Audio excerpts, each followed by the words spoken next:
I'm going to show you how to find the inferior capsule of the glenohumeral joint. So this can be really useful if you think people have got some restriction in the capsule.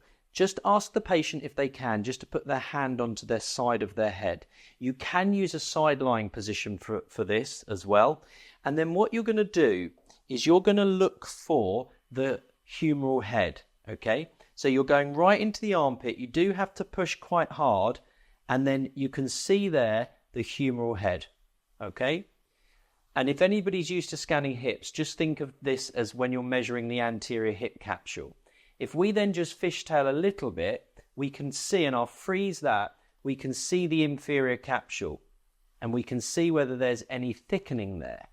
So this is measuring 2 mil, which is completely within normal limits, and you can obviously compare that to the other side.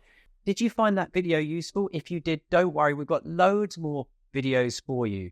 You can like our videos, you can make a comment, you can subscribe to our channel to get all of our new videos, and you can even join our membership. Good luck scanning.